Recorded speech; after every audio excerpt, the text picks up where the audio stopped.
Kesatuan rakyat, kesatuan jiwa, kerajaan perpaduan. Teruskan bersama di dalam channel ini untuk perkembangan-perkembangan isu semasa, isu politik, dan isu-isu hangat di Malaysia pada hari ini. Jangan lupa teruskan bersama di dalam channel ini. Tekan butang like, share, dan subscribe channel ini untuk perkembangan terkini politik di Malaysia.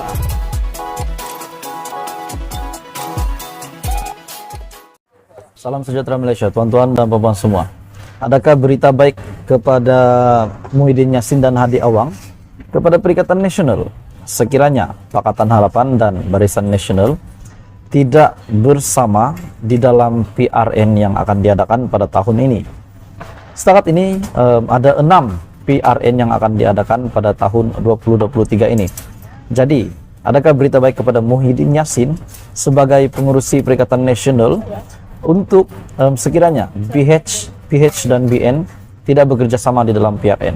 Ataukah sekiranya PH dan BN bekerja sama, adakah ini akan menjadi satu lagi kekalahan nyata untuk Muhyiddin Yassin, Perikatan Nasional, dan juga PAS? Oke, baik tuan-tuan dan bapak semua, sebelum saya meneruskan isu hangat hari ini, saya meminta kerjasama kamu untuk tekan butang subscribe, share video ini kepada ramai orang supaya mereka juga tahu tentang isu hangat hari ini, dan jangan lupa tekan butang subscribe. Saya mengucapkan ribuan terima kasih kepada Anda semua yang sudah menyokong saya sehingga saat ini saya sudah sampai 100.000 subscriber. Oke, baik tuan-tuan dan bapak semua, kerjasama PH dan BN, adakah Anda setuju PH dan BN bekerja sama di dalam PRN yang akan datang? Sekiranya Anda setuju, Anda boleh komen di bawah. Kami setuju. Sekiranya tidak setuju, kami tidak setuju, boleh komen. Oke, baik tuan-tuan dan bapak semua, Majelis Presiden Pakatan Harapan membincang satu isu yang sangat penting untuk PRN yang akan diadakan pada masa akan datang. Kerjasama BN pada Sabtu ini akan diputuskan di antara PH dan BN. PH akan membincangkan secara terperinci persiapan parti itu menghadapi pilihan raya negeri ataupun PRN, serta kerjasama mereka dengan Barisan Nasional dalam mesyuarat pemimpin tertinggi pada 7 Januari ini. Ketua Setiausaha Pakatan Harapan, Saifuddin Nasution Ismail, berkata, ia merupakan mesyuarat pertama Majelis Presiden Parti berkenaan pada tahun ini dan akan dijalankan di Ibu Pejabat PKR di Petaling Jaya, Selangor. Katanya, dia percaya satu isu kerjasama di antara PH dan BN akan turut menjadi salah satu agenda yang paling penting dalam mesyuarat tersebut. Katanya, dia percaya ini satu isu yang sangat penting untuk dibincangkan. Saya percaya perkara isu kerjasama dengan gabungan Barisan Nasional pada pilihan raya negeri akan datang bakal dibincangkan.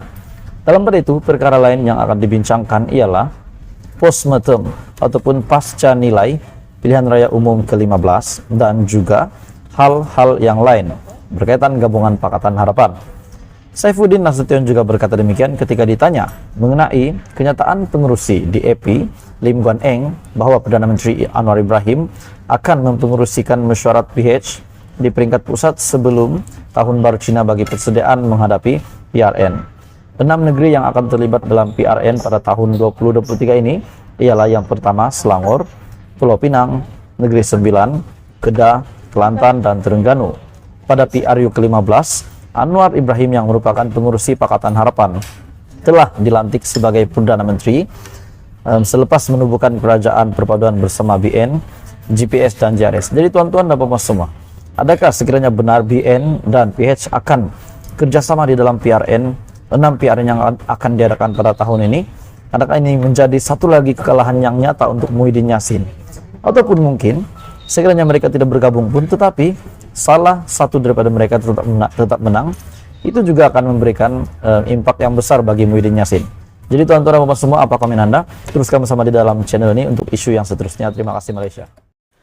Hai semua, salam sejahtera Malaysia. Selamat datang ke channel Fels Lifestyle. Terima kasih sudah menyokong channel ini. Hari ini saya ingin sampaikan satu berita yang sudah pasti hangat daripada seorang pemimpin yang telah lompat parti, dan pada akhirnya hari ini beliau berada di dalam parti yang lain dan dilihat beliau seperti seorang yang kesengsaraan di dalam kesengsaraan? Dan adakah selepas beliau tidak menerima peruntukan sebagai ahli parlimen akan tinggalkan parti tersebut? Oke, sebelum saya teruskan, saya mengucapkan ribuan terima kasih kepada kamu semua yang sentiasa menyokong saya. Jangan lupa tekan butang like, share video ini kepada seluruh Malaysia, dan jangan lupa tekan butang subscribe. Oke, baik tuan-tuan dan puan semua. Akhirnya Syahidan Kasim telah membuat satu kenyataan bahwa ada beberapa perkara yang beliau rasa tidak adil daripada pimpinan Datuk Seri Anwar Ibrahim, Perdana Menteri Malaysia ke-10. Syahidan mendakwa ahli Parlimen Perikatan Nasional tidak dapat peruntukan. Ahli Parlimen Arau, Datuk Seri Syahidan Kasim, mendakwa keputusan Kerajaan Perpaduan yang dipimpin Datuk Seri Anwar Ibrahim untuk tidak memberikan peruntukan kepada ahli-ahli Parlimen Pembangkang sebagai tidak adil. Bagaimanapun, beliau menyatakan akan membuat perbincangan secara berterusan bersama pihak-pihak yang terlibat bagi memastikan isu tersebut, isu berkaitan peruntukan dapat diselesaikan. Sebelum kita meneruskan, adakah Syahidan Kasim tiba-tiba akan membuat U-turn daripada Perikatan Nasional selepas beliau telah tidak mendapat peruntukan, ataupun selepas beberapa ahli parlimen PN tidak dapat peruntukan daripada Kerajaan Perpaduan pimpinan Datuk Seri Anwar Ibrahim? Adakah Syahidan Kasim menyesal kerana telah melompat parti dan tidak kekal bersama BN? Pada akhirnya beliau telah tinggalkan BN kerana tidak dicalonkan, dan akhirnya bertanding di parlimen yang sama di bawah bendera Perikatan Nasional. Di parlimen kita memang lain, walaupun nama Kerajaan Perpaduan, tetapi kami ahli parlimen daripada Perikatan Nasional tidak dapat peruntukan, manakala ahli parlimen daripada Pakatan Harapan dapat peruntukan. Itu sudah sesuatu, bak kata Allahyarham P. Ramlee, ini tidak adil. Walau bagaimanapun kita akan bincang perkara ini berterusan dan dapat memanfaatkan semua pihak, kata Syahidan. Syahidan juga berkata demikian pada sidang media selepas pelancaran pertubuhan Perpaduan Ummah di Pusat Khidmat Parlimen Arau, Kubang Gajah. Pada awal Disember lalu, Ketua Penerangan PAS, Khairil Nizam Khairuddin, menyatakan bahawa kerjasama baik antara kerajaan dan pembangkang boleh dilaksanakan sekiranya Perdana Menteri Datuk Seri Anwar Ibrahim dapat mengutamakan pemberian peruntukan ahli parlimen dengan sama rata. Ahli parlimen Jerantut itu menerusi satu kenyataan di Facebook berkata, berkenaan merupakan antara janji yang termaktub dalam manifesto Pakatan Harapan yang kini menerajui Kerajaan Persekutuan.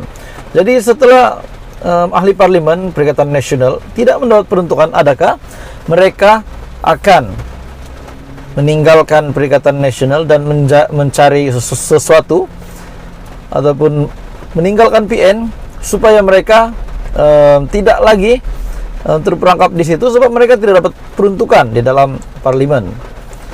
Terutamanya Syahidan Kasim yang mungkin menyesal ataupun bagaimana? Tuan-tuan dan puan semua, apa komen Anda? Adakah ini menunjukkan kekalahan yang nyata untuk Muhyiddin Yassin setelah kerajaan pimpinan Datuk Seri Anwar Ibrahim telah bertindak sedemikian tidak memberikan peruntukan kepada ahli Parlimen Perikatan Nasional? Adakah mereka akan lompat parti atau bagaimana? Jadi tuan-tuan dan puan semua, dipersilakan komen.